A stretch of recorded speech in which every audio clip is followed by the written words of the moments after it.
Yo, if you didn't cry when G Baby died in the movie Hardball, fuck you. Welcome to the Keeping It Wood podcast. Real men cry.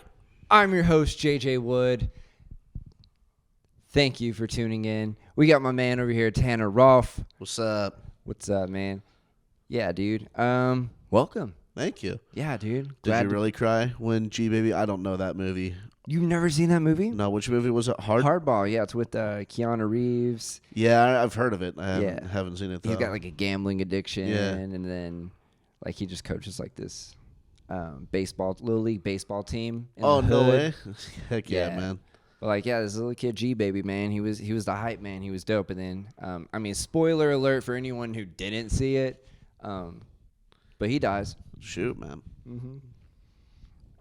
Welcome, dude. So how you been? Been good, man. Been real good. Just living the dream. Living the dream, dude. Yeah. All right, well, just tell the people a little bit about yourself. Yeah, I've been doing stand-up for about 7 years now. I started doing comedy at a small Mormon college in Idaho for 3 years. So I'm not sure if 7 years counts because the first 3 years was at like I said, a small Mormon college, and then I moved to Utah after I graduated, and I've been doing stand-up since. So for the last 4 years there in Utah, and then moved here to Oklahoma City 7 months ago, and I work in advertising for a day job. But comedy is my passion. That's where I'm trying to make it. There you go.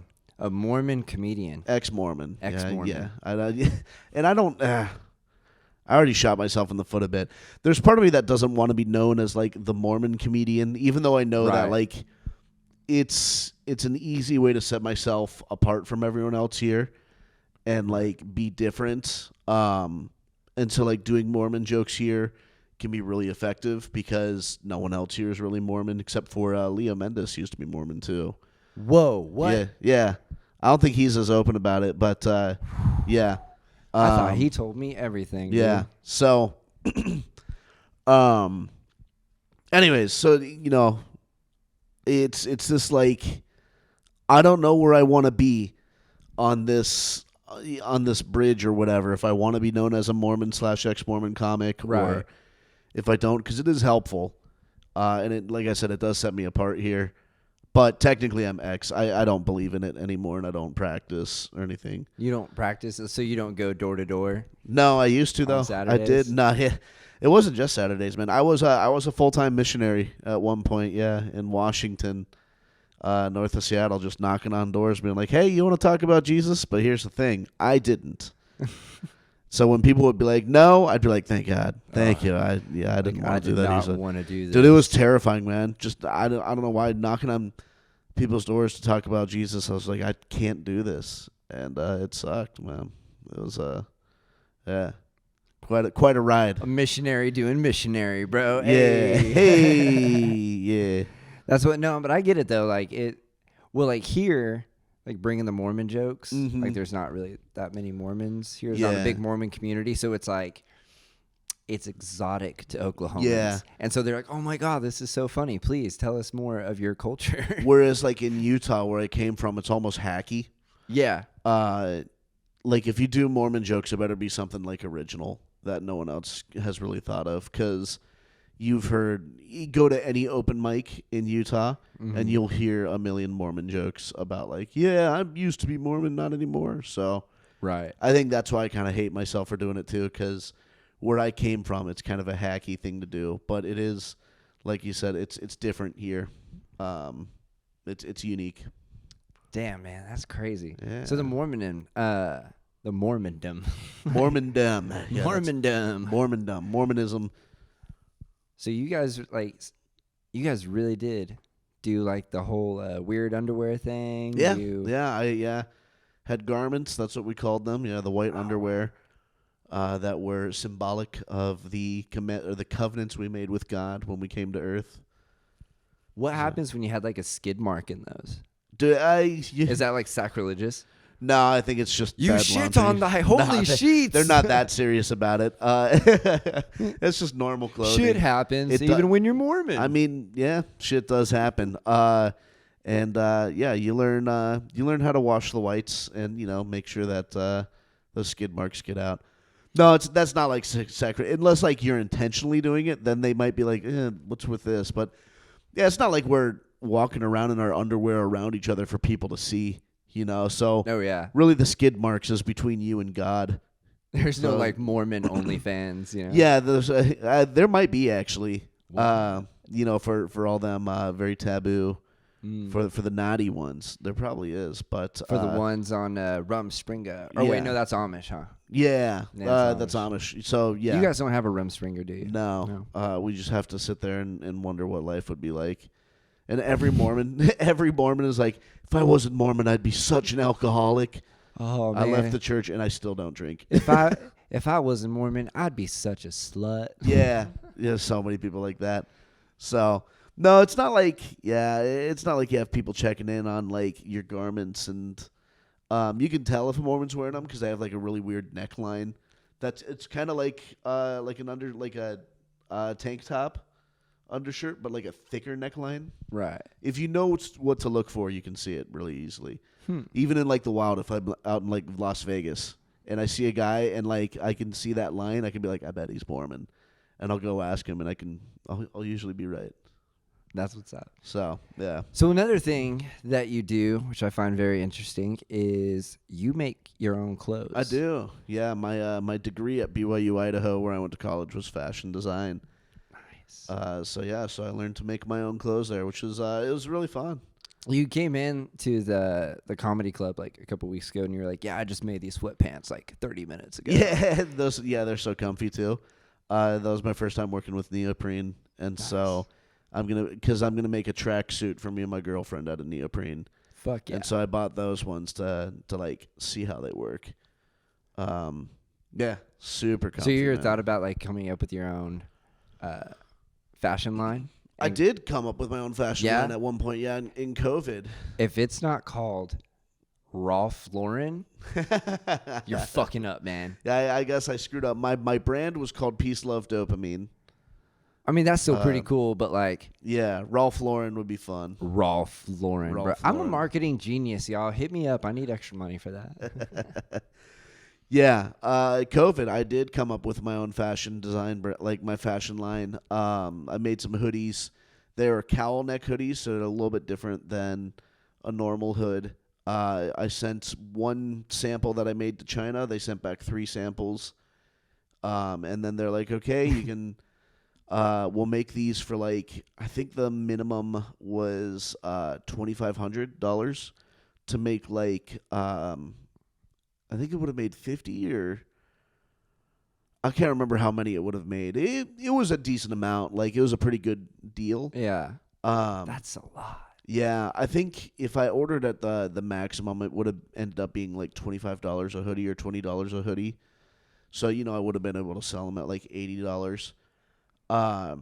But at that same time, like $2,500 was so much to me, and like as cheap as BYU Idaho was, I still had some student debt from there, and I realized I could finish off all of my student debt and like be done with that forever, or I could try on this hoodie thing and then have to do online marketing and like all the stuff that I had no experience in, like selling online and all of that. And I kind of chickened out of doing that and decided to pay off the student debts. And then I shut down the brand. I closed the accounts and everything. So, but it's on the back of my mind, always thinking about restarting it, especially with like...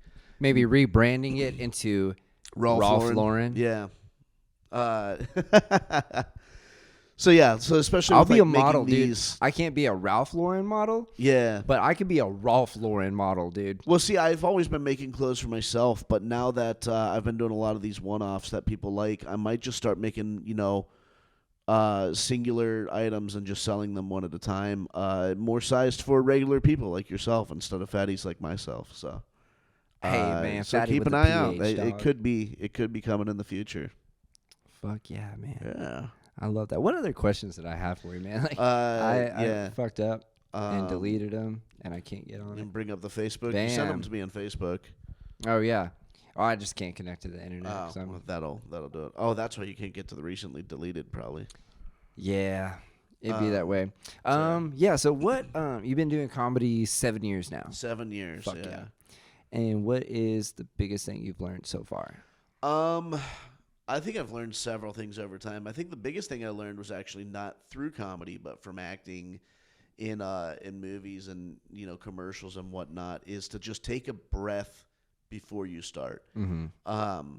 Anytime I forget to do that, I always feel like I get off the stage a little bit panicky, a little bit too much anxiety, and I feel like I don't have the right energy. I feel like I let the crowd control me or the stage control me. But if you just take a breath, and it feels like forever, but it's only like half a second to a second to the audience, so no one really notices. They're just like, oh, he's just getting ready. I think just taking a breath lets you take control of the situation. The more control you have, the better it is. I think that's the one for me that's really stuck out as the best advice. Just take a breath and get control. I love that because I kind of do the similar thing. Before I go on, I do the same thing. I just kind of take a bunch of deep breaths and stuff, and then right before I go on, I always kind of tap myself on both shoulders, as a thing, a reminder to myself of yo, dude, this is all on you. Straight up, if this goes wrong, you have nobody else to blame but yourself. But if it goes right, then you get to celebrate and know that exactly. I did that, which is it's a great feeling. I always got it because Russell Westbrook, who loved the dude to death, man. He his ritual before a game, after the huddle and all that shit, he just runs out to one side of the crowd, gets them all hyped up, and then he just kind of does a little and that's the saying. It's all right, man, I'm putting it all on my back now, and I kind of love that mentality. I love that attitude. There is an athletic mentality to stand up, for sure, because you got to kind of hype yourself up, even for the theater nerd kind of kids who do stand up. There's so many different backgrounds of people who do stand up, but it is on you. There is a mentality, a competitive kind of mentality that you kind of need to do stand up to really put it on your back and take control of a room. Yeah, you really got to walk up on that stage I'm the funniest motherfucker in this room. Yeah. Because when I'm at comedy clubs and stuff, you have 325 fucking people just looking at you. Yeah. All right, we're here to laugh. Yeah.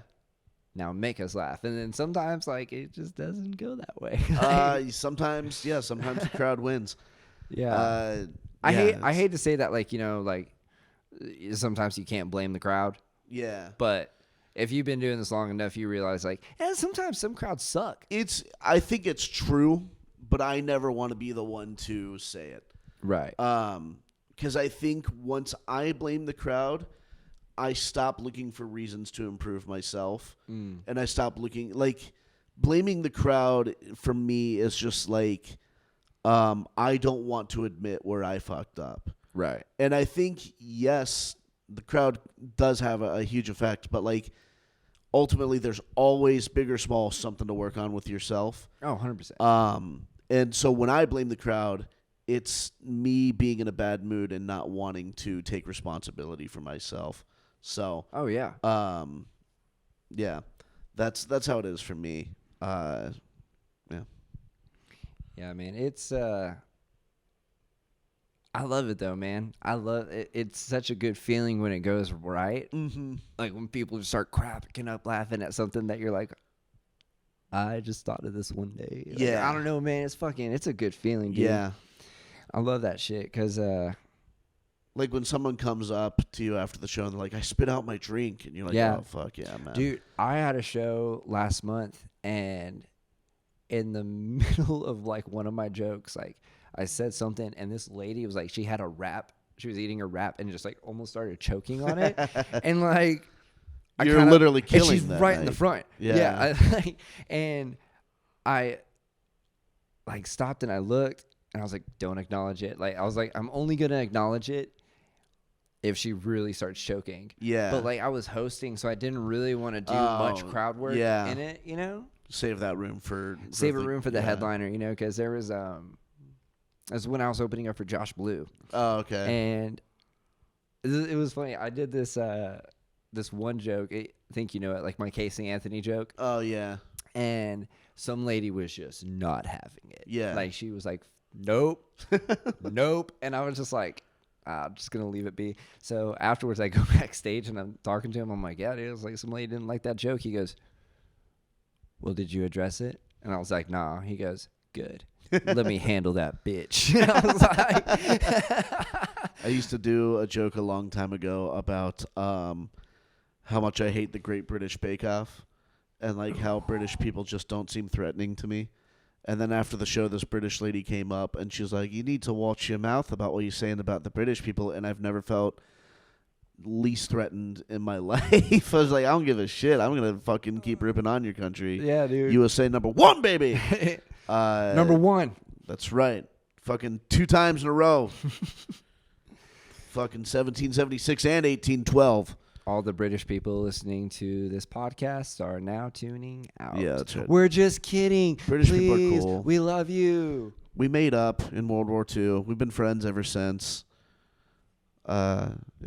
British people are cool. They get, I don't know what they get. They've got... Yeah. I mean, they had Meghan Markle. They had Meghan Markle. They had her. Now she's Canadian.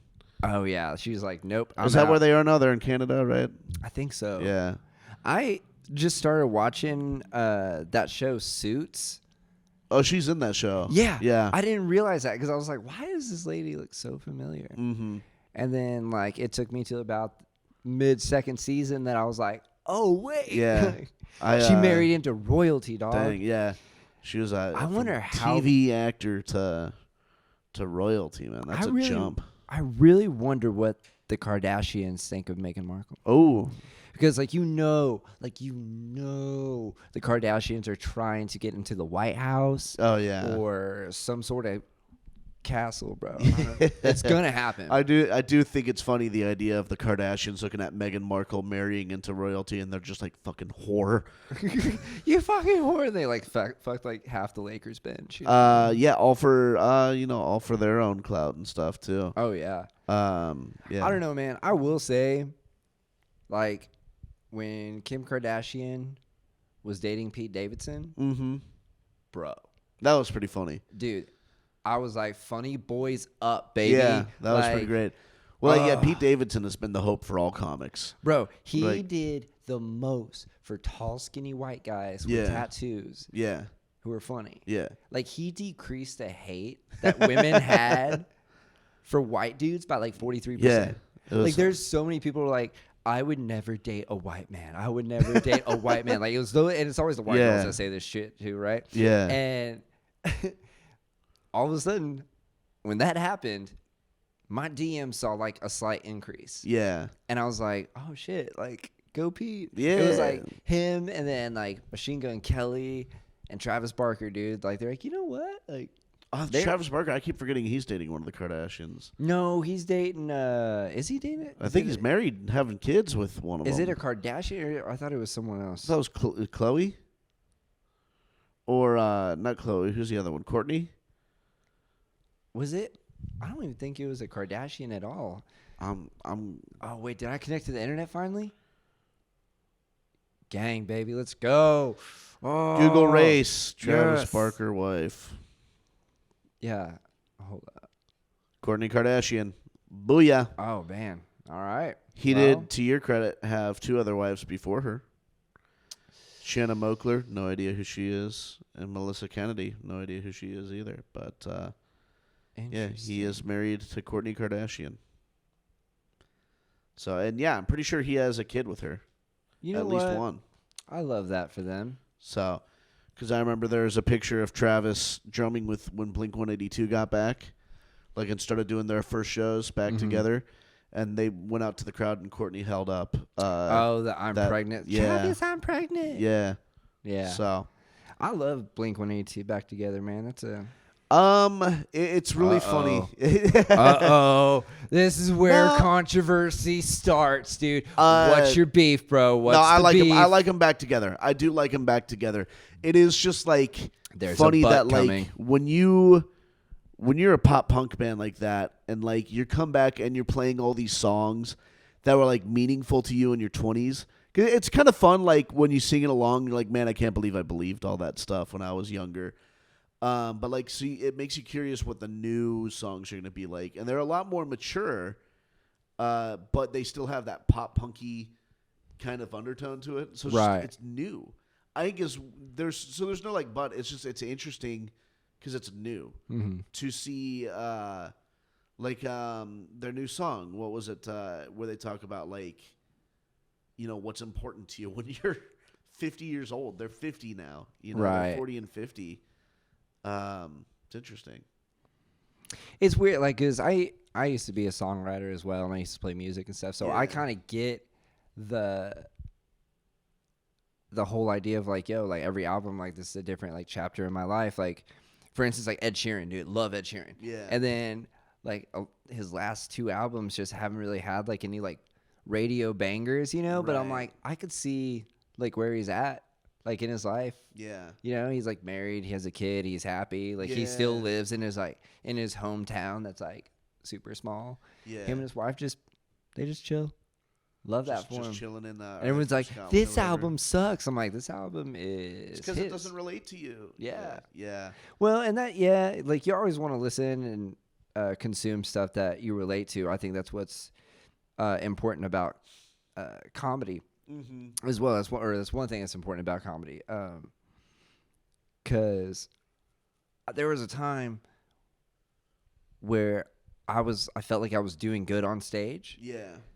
But then after shows, like, no one was coming up and talking to me, and I was like, this is so fucking weird. Like, acknowledge me, damn it. And then you said funny shit. Yeah. And then my friend Julie Drake told me, she was like, yeah, man, like, this one time I was hosting, and there was this feature guy. I said, this feature guy, the guy that was featuring. Yeah. Like, he was killing. Like, people were just fucking laughing, pissing themselves, all this stuff. And then after the show, he'd set up his merch booth, and no one would come up and talk to him. Yeah. And she asked the headliner, like, oh, like, what the fuck is this? And he's like, well, because he couldn't say anything relatable. Like, he couldn't connect with the audience. Yeah. As, like, no one knows who he was when he got off stage. So I think that's what I've been doing lately, is writing more about myself. Yeah. You got to get painfully personal sometimes. Like, that's the thing about comedy. Is, like, you got to go, like, deep into your trauma. Yeah. And then you got to, like, take that, and then you just got to make that shit hilarious. Yeah. And then hope that, like, someone else in the crowd's like, yo, dude, like, I went, or I'm going through something similar to that, and I love this because it's making me feel better about the situation. Like, dude, oh shit, dude, it was January 1st, actually. It was a New Year's Day show. And afterwards, like, we're all doing the meet and greet, and this guy shows up, and he buys a t-shirt and goes, I want all of y'all to sign it. He was like, my mom died, like, last month. Oh, shoot. And this is the first time that I've been out, and y'all just made me feel so good, and I want to remember this. And I was like, fuck yeah, this is why I do it.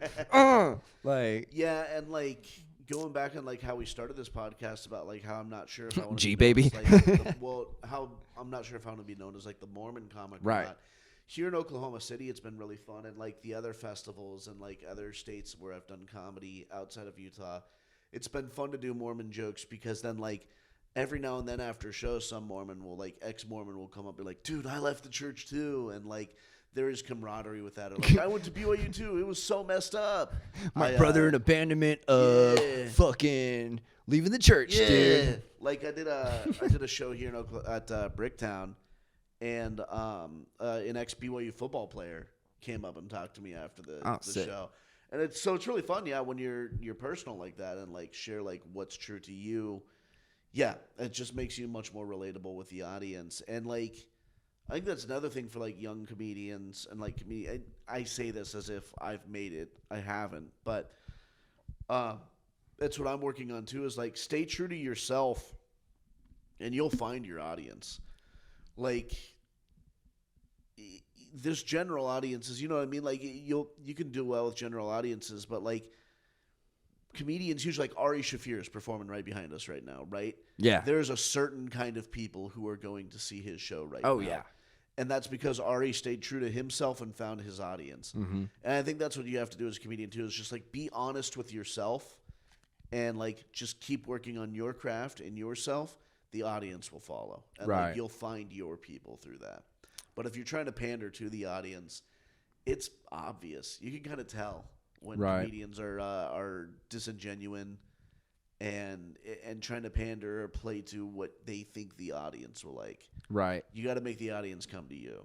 No, absolutely. It's always so weird when some comics just want to go up and just want to talk about like current events and stuff. And there's nothing wrong with that, you know, and I do it on occasion too, but it's just like,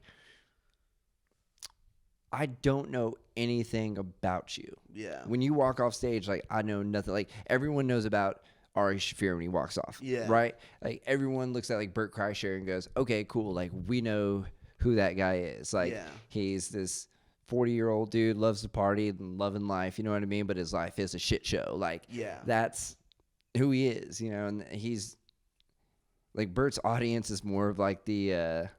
Definitely a tailgating crowd. That's the perfect example. It's the guys who show up to the stadiums without tickets and just tailgate anyways. Yeah.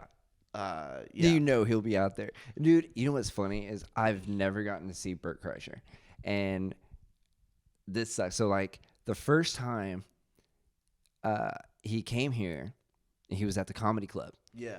And I was so fucking stoked I was going to get to go. And I caught COVID. Oh, that's. And this was like the Wuhan COVID. Like this is one like the Delaware shit that's going on right now. Like this was the OG. So like you had to quarantine for like that one 2 weeks. The shit out of me, man. Dude, I just lost my taste of smell and sense, and that was just like for like a week and a half. That was it. I got the variant that was like a year after COVID started, and that one like just made me tired. Yeah. So, like, I kept tasting and smelling stuff, but I was just nauseous and just couldn't. Oh, that's crazy. For a week, I just slept the whole time. Had no energy. Yeah. So I think the worst part of that for me was just not being able to eat all the food that I had. Like, I just got to the grocery store, and I was like, yo, dude, I can't wait to, like, throw down in the kitchen. Yeah. And then, like, that happened, and I was like, fuck. Like, so I survived off, like, ramen noodles and turkey sandwiches like... I had saltines and a Gatorade every day. Oh fuck yeah! So, anyways, you missed Kreischer. Oh yeah. So like, but I couldn't go to the show. I was just in quarantine. All I could do was look out my window and stare at his tour bus. Oh, so because you were still here? Yeah, I was still here. So I was just like, this sucks, man. Yeah. Like, Kreischer's one I haven't seen live yet. I haven't seen Segura live. Yeah. And Pete Holmes is like Pete Holmes and Birbiglia. I love Pete Holmes. I was supposed to see Birbiglia earlier this year. Yeah. And then he canceled his show because he opened more shows in New York when he was doing his Broadway run. I hate that, but it's like, I get it. Like, get paid. Like, Broadway, he's making bank there. And then he's like, I'll come back, Salt Lake, I promise. And I was like, but Mike, I'm moving. You know? Yeah. So I moved to Oklahoma City, and then he finally went back to Salt Lake. So I just missed him. People don't I had a guy at the bar earlier was like, David Spade played the Criterion. God, that must have sucked for him. And I'm like, not really, man. That dude made so much money. Yeah. Like, that guy's got fuck you money, man. Like, oh yeah. He can do whatever he wants. People don't understand, like, there's money in comedy. Well, and there's money also in podcasting, and that's something I don't have right now. So please, if you would like to sponsor me, slide in them DMs, cuz. Because we need advertising money. I need advertising money, dude. Yeah. Like, I've got like 34 Make sure to followers. buy one of his Keeping It Wood shirts on his store. Dude, fucking jjwoodcomedy.com. Buy a t-shirt. Support the cause. You get all my... you get a handwritten note with every purchase. No, you don't. But I should do that. Actually, my buddy Mike Eaton did that to me. Who did? Mike Eaton. He's in Austin right now. Dude, he's fucking hilarious. Yeah? Yeah, dude. You're going to have to look that up, dude. I love that dude. Fun dude. Mm-hmm. Fun to be around. Good hang. He had his t-shirts, and I was like, yo, dude, I want one. He's like, just cash at me, and I'll send it to you. And he sent me, like, a note that was heartfelt. He was like, man, he's like, I love the support when other comedians support other comedians. I was like, yeah. So you got to start doing that. Or, like, give, like, an autographed picture of your dog. with every purchase. Just print out a bunch, sign a bunch. That way, when people buy it, he's going to send you a picture of his dog autographed by his dog with a little paw print on there. Oh, yeah, dude. He'll do it. With every purchase. I love my dog. Yeah. I've seen a few pictures. What kind of dog is it? He's a husky. Oh, yeah. Yeah. Is he loud as shit then? No. Really? He's really not. That's not like the breed. Nah, man, he's super chill. He got into my weed a lot as a puppy. Oh. Yeah. That'll do it. Yeah, he struggled. He's just anxious all the time now. Some people are always like, your dog got into your weed? And I'm like, yeah, dude, like, I know, I get it. It's not good for him, but, like, I called the vet, and they're like, dude, just, like, hydrate him. Yeah. So it was like... Other dogs get into their own shit. Yeah. Like literal shit. So it's just like, well, pick your poison, you know? But it's funny now because, like, when I get, like, super high and I sit on the couch, like, he can feel that. And he's just like, buckle up, buddy. I know how you feel. He looks at me with these eyes just like, it's okay, Dad. I went through the same thing when I was 2 months old, man. Yeah, dude. It's always funny when I could always tell him, I'm like, why is like head's just like kind of moving like this, and he's like, yeah, and I'm like, yeah, you fucked up, didn't you? And he's like, yeah, but like, no, man, like, dude, like he's hyper for a minute, like he has his moments. Don't get me wrong, like, and he's hyper and stuff, but for the most part, dude, like he's super chill, man. Yeah, he just, yeah, he's owner. Like the pets are a lot like your owners, or sorry. I'm kind of high. The pets are a lot like their owners. That's what I'm saying. Yeah. I think that's very true. No, like, I mean, they pick up on energy and stuff. Like, I mean, Brody is, and that's the name of my dog. He's a lot like me in the sense of, like, sometimes he wants to be around people. Sometimes he doesn't. Yeah. You know what I mean? Like, we'll be at the dog park and all the other dogs, like, when someone walks by or another dog goes by, they all go to the gate and they're like, rah, rah, rah, rah, rah, rah, rah, you know, and he just like sits back. He goes, bro, that's crazy. Yeah. There was one day, like, a bunch of dogs were fighting and he just like came over and just like sat next to me. He's like, damn, bro. These guys are crazy, man. Can we go home, bro? Get some snacks. Be great if it became like a shaman dog and he got in between the dogs and he was like, barkers. Please. That's how dogs say brothers, by the way. They say barkers. They say barkers. Yeah, I don't know. I was trying to think of something on the fly. That was good. Yeah. That's like, good. Brothers, please, let us not bark at each other, but bark at the anger we hold in ourselves. Did you guys call each other brothers? And they do. Instead or of elder. No, well, elder is for like the missionaries. Oh. So like missionaries are known like, so I was Elder Rahlf, right? Because my last name's Rahlf. So like you would have been Elder Wood.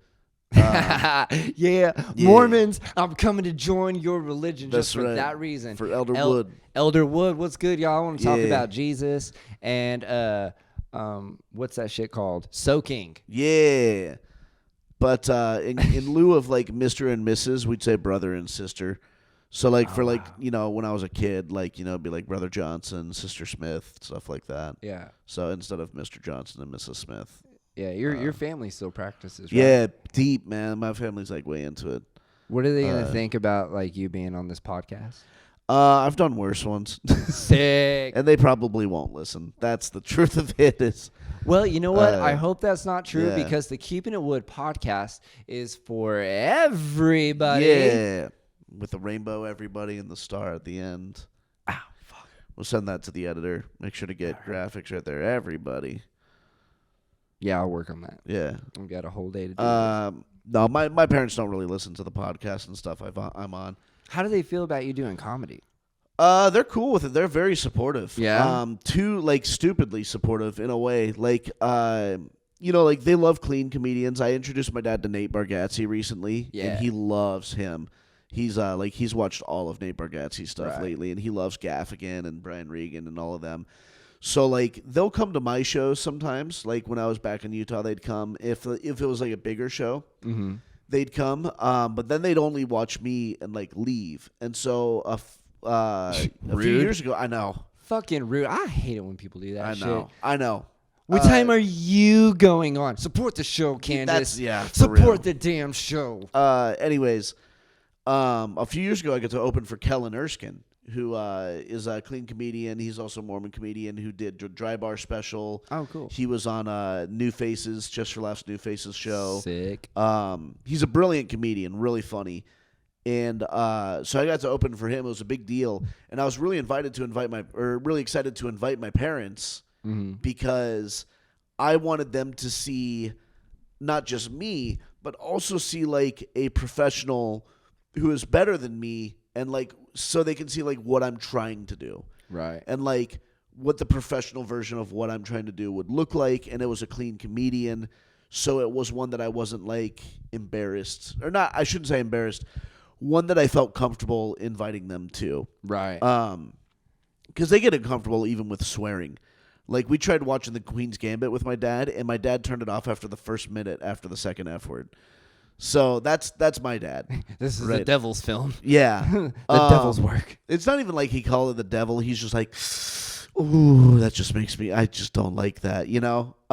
Anyways, so I'm opening for Kellen Erskine.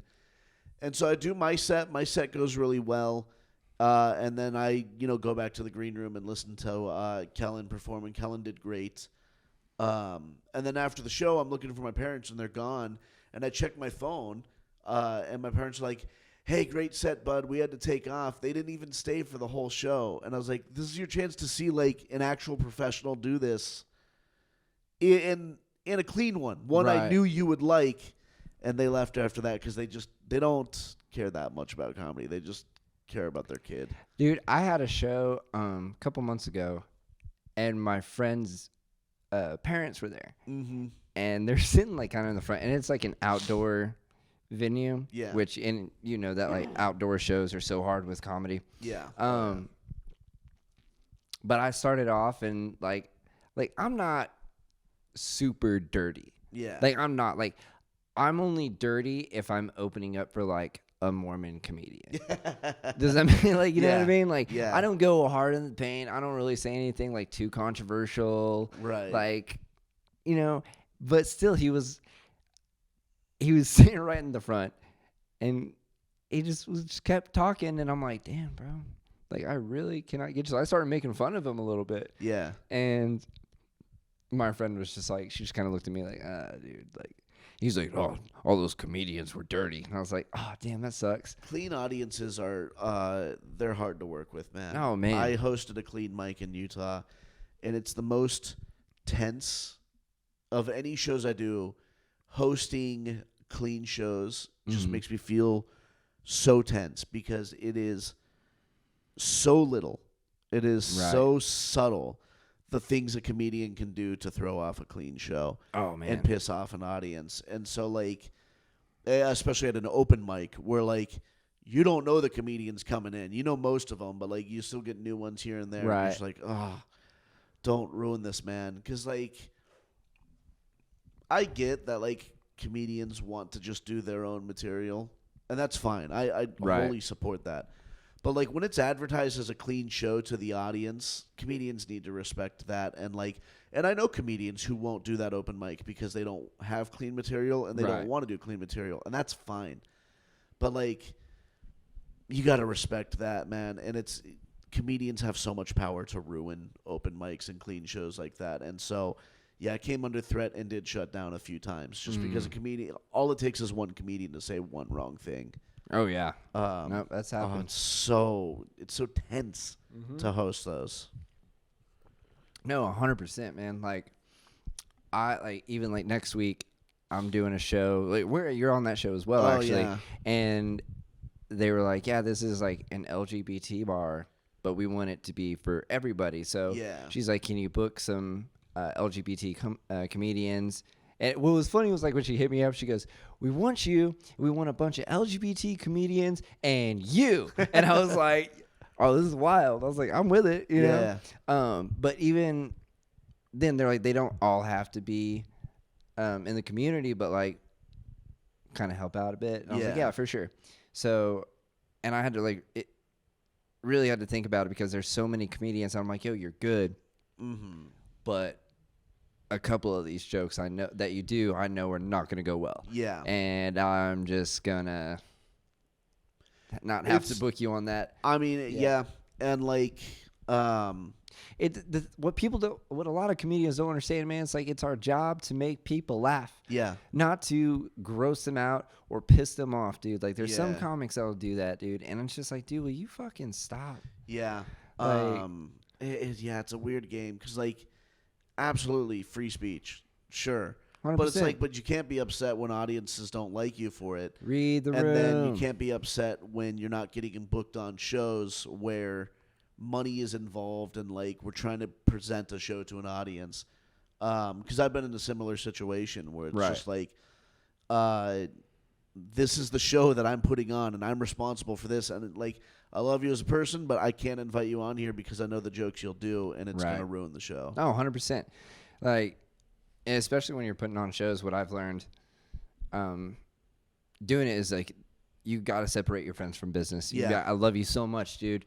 Like, if you had no arms, I would jerk you off so you can get that nut, son. But, like, I can't have you on the show. And the good comedians can take it well and understand, 100%. you know. I had a show last year sometime, and before, like, the day of, the owner texts me. She goes, "Hey, man, like, could you guys kind of keep it clean? Like, no swearing tonight. Like, there's a private party, and there's just a bunch of kids there and stuff like that." And I was like, "No, 100%, dude, I got that." And so I told all the comedians, like, "Hey, guys, don't do that." And they're like, "Oh, well, we're trying." I'm like, "No, man, like, you guys got to do that, please." And first comedian just goes up and just, like, starts cursing, and I'm like, what the fuck?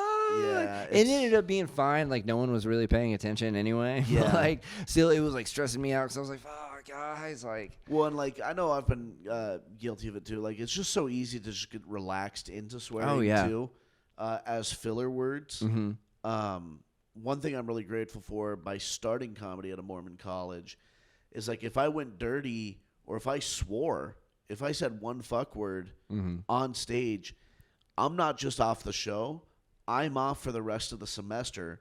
And if I do it again, possibly the rest of my time at BYU, Idaho.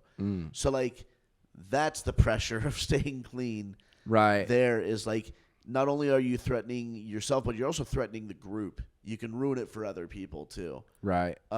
So I am grateful for that as much as I rip on BYU, Idaho, and, like, even though I don't practice that anymore, I am grateful that it put me in a scenario where it forced me to be clean because it helped me learn how to write clean, which opens up your audiences so much.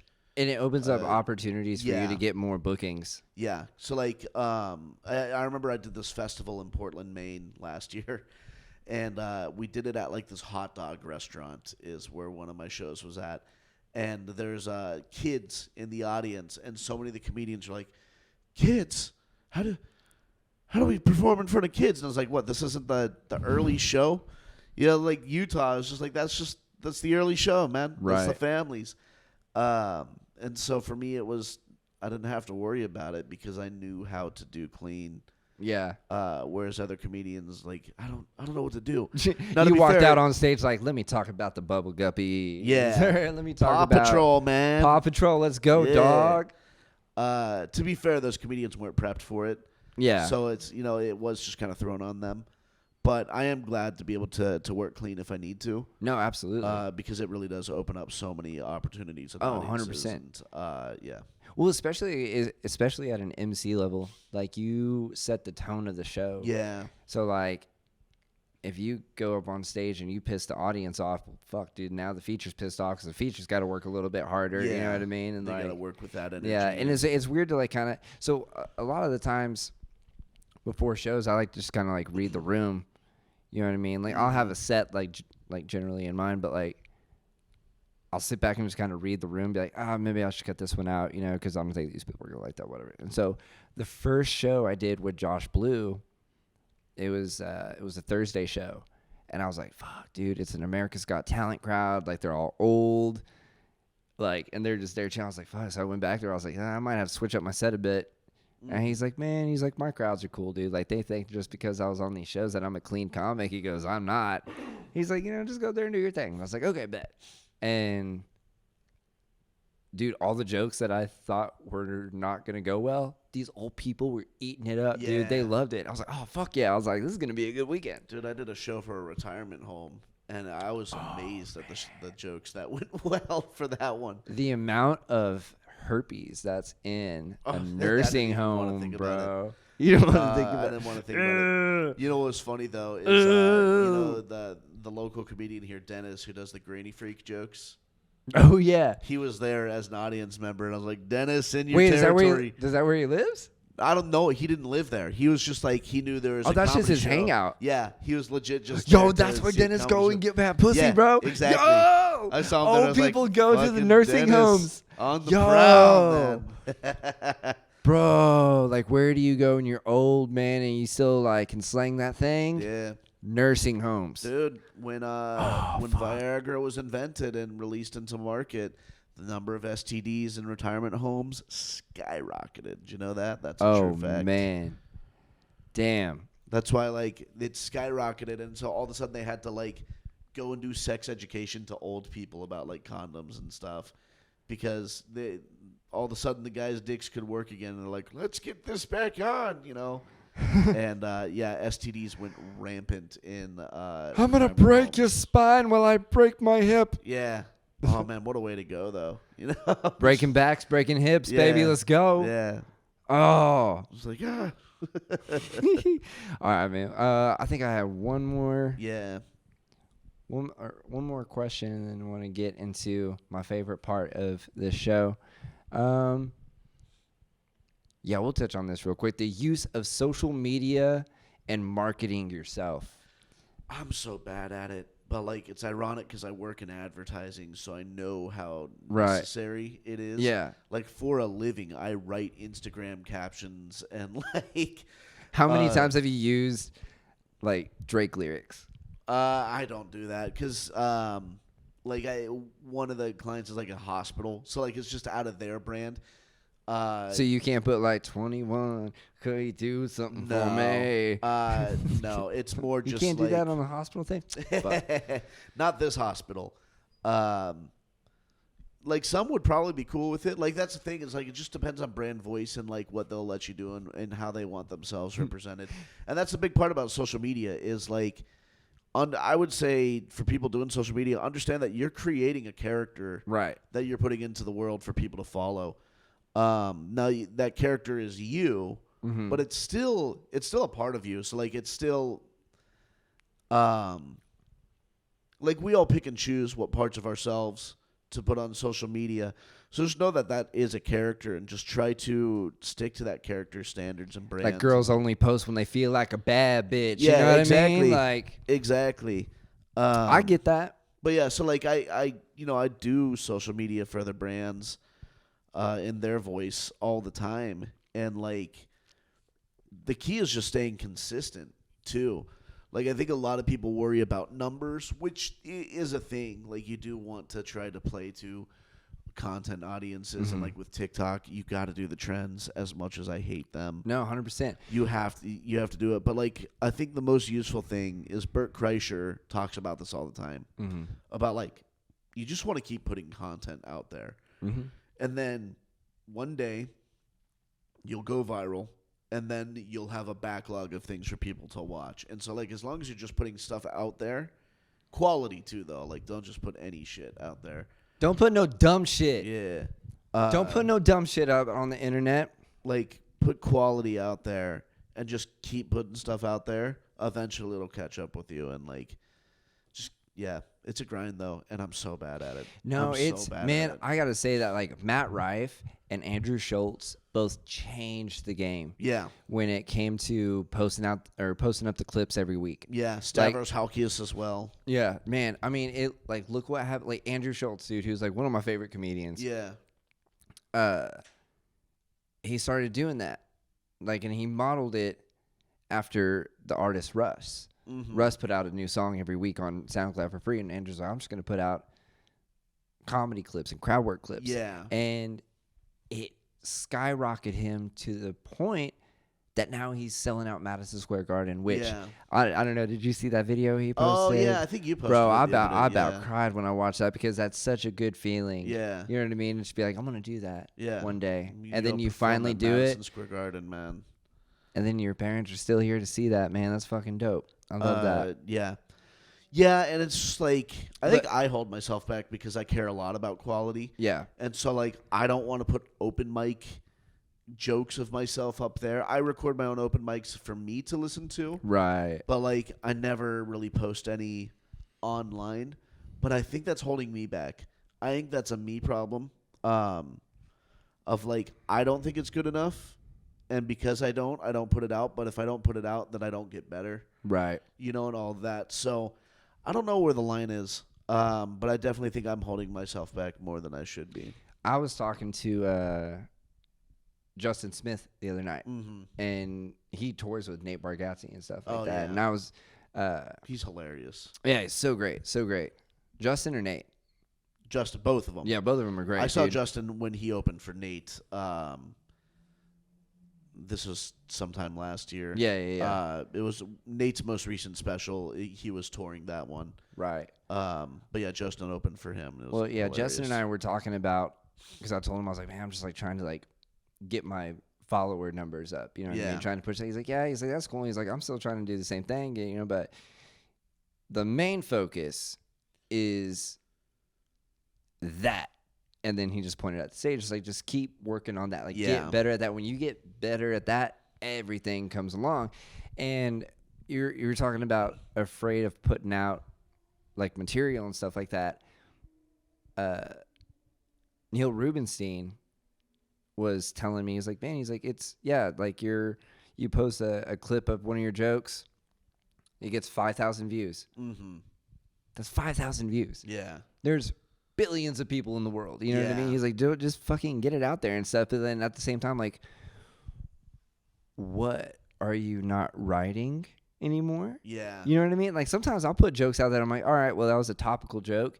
And I put it out on social media and it's done. And I don't have to do that joke anymore. Yeah, there's been times where I've wanted to challenge myself on stuff like that too. Do like topical jokes, ones that like you can't just keep forever, stuff like that.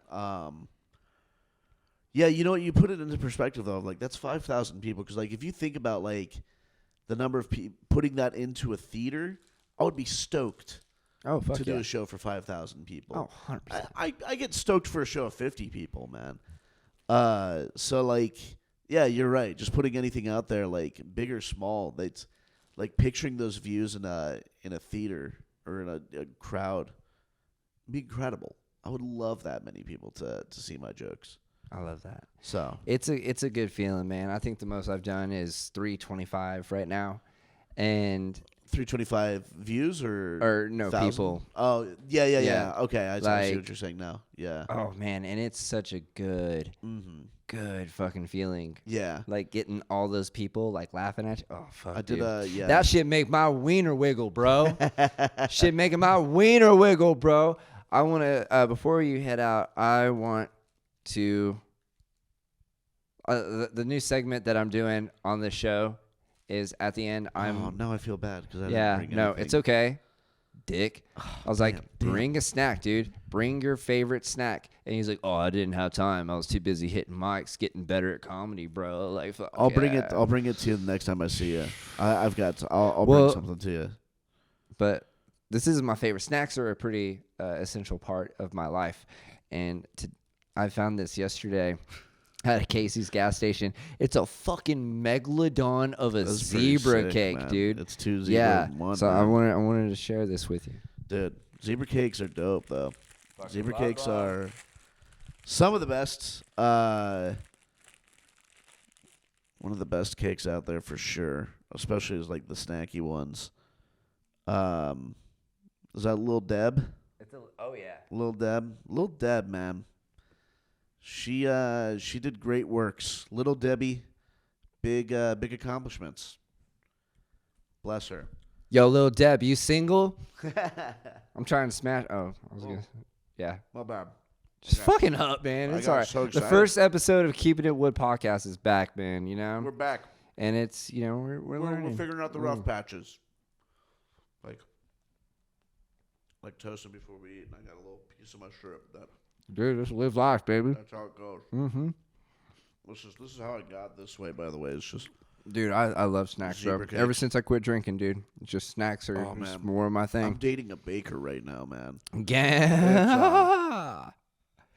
I don't even know what that was I just did. Like, It's awesome, but man, it's rough. They just sold it at Harvey's as a special. She made this chocolate sourdough bread. She wrote this recipe for it, and they're going to sell it again at Valentine's Day. And, like, so I was there when she was trying the different recipes. So I'd, go visit her place. She's like, here, eat this. And I was like, oh, man. And it's so good. I love that. When she made, like, the final one that she eventually pitched to Harvey's, we ate it that night, and then the next morning we made French toast out of the leftovers. Harvey's over on, like... 13th and Harvey? Yeah. Dude, that place is so bomb. Yeah. She's love there, man. What? Yeah. Oh, dope. Well, Tanner, where can we find you? Tan Rahlf.